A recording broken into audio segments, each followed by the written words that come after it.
Welcome to the Power of Education channel. Bismillahirrahmanirrahim. Assalamualaikum warahmatullahi wabarakatuh. Pusat belajar bisa sekolah, kampus, rumah, lingkungan masyarakat merupakan pusat pembentukan manusia. Pembentukan manusia menjadi manusia yang sesungguhnya. Pusat belajar tentu tidak hanya mengekspos peserta didik yang sangat baik aspek kognisi maupun akademisnya, tapi juga memerhatikan peserta didik yang belum mencapai target-target pembelajaran. Justru keberhasilan pusat belajar adalah mampu memfasilitasi, mengangkat, menumbuhkan, dan mengembangkan kemampuan peserta didik secara adil dan berkelanjutan, baik yang telah memiliki kemampuan maupun yang belum memiliki kemampuan. Tidak harus menanti kritik dan masukan dari masyarakat untuk memerhatikan peserta didik. Inilah yang perlu terus digalakkan dan digelorakan. Prestasi pusat belajar tidak semata membentuk delegasi juara yang menyuarakan kehebatan pusat belajar di tengah masyarakat.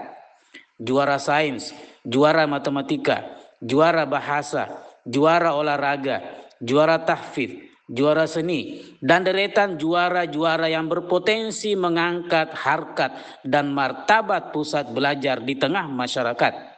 Lebih daripada itu, prestasi belajar semestinya aktif memfasilitasi, menumbuhkan, dan mengembangkan peserta didik yang masih memerlukan sentuhan empati dari pendidik sangat penting dilakukan, digalakkan, dan digelorakan oleh sumber belajar. Tidak sedikit peserta didik yang belum bisa membaca lancar, menghitung lancar, menulis lancar, dan berkomunikasi lancar dalam pembelajaran.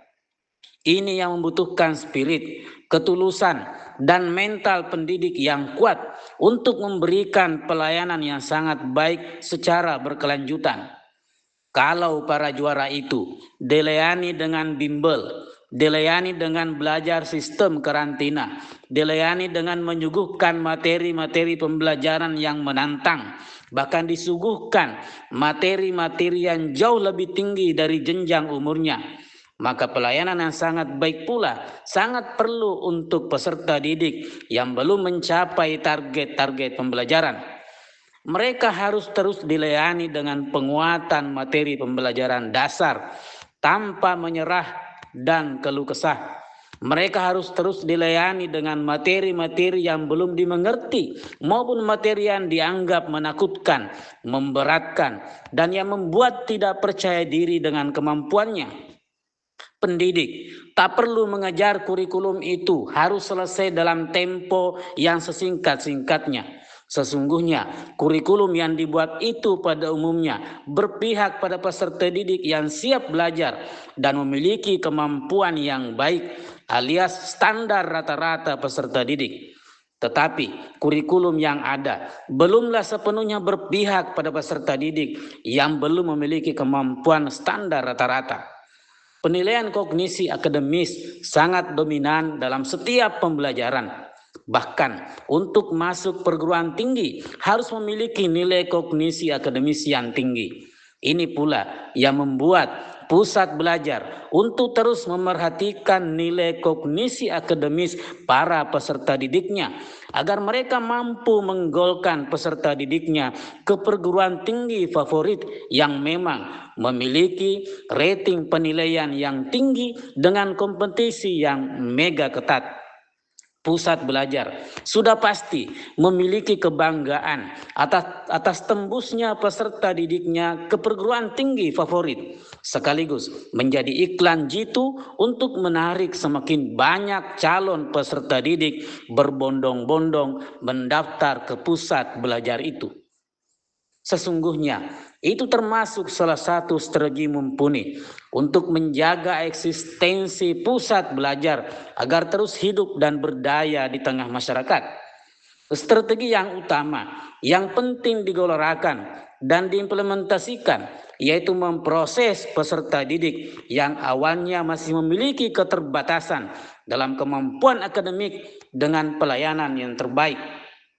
Pelayanan terbaik pembelajaran berorientasi pada kondisi peserta didik yang mengalami progres kemajuan kemampuan, perubahan sedikit demi sedikit maupun yang bertumbuh perlahan-lahan, tanpa harus membandingkan dan menyandingkan mereka dengan peserta didik yang lebih cepat penguasaannya dalam pembelajaran.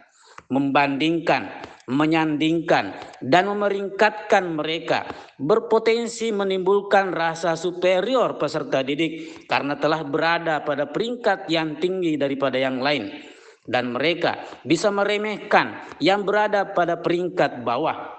Begitu pula sebaliknya, memeringkatkan mereka akan melahirkan rasa inferior peserta didik yang hanya berada di urutan bawah daripada yang lainnya. Pelayanan terbaik ini yang senantiasa terus dihadirkan oleh pusat belajar sehingga menjadi saluran peserta didik untuk bisa bertumbuh dan berkembang bersama dalam mengikuti pembelajaran walaupun tingkatan pemahaman dan penguasaan yang berbeda-beda. Ketidakmampuan peserta didik dalam pembelajaran terkadang bukan disebabkan oleh ketidakmampuan daya pikir, tetapi juga disebabkan oleh kurangnya intensitas kedekatan, pelayanan, keberpihakan, dan perhatian pusat belajar kepada peserta didik. Sehat, afiat, dan sukses bersama. Terima kasih. Barakallahu fikum. Wassalamualaikum warahmatullahi wabarakatuh.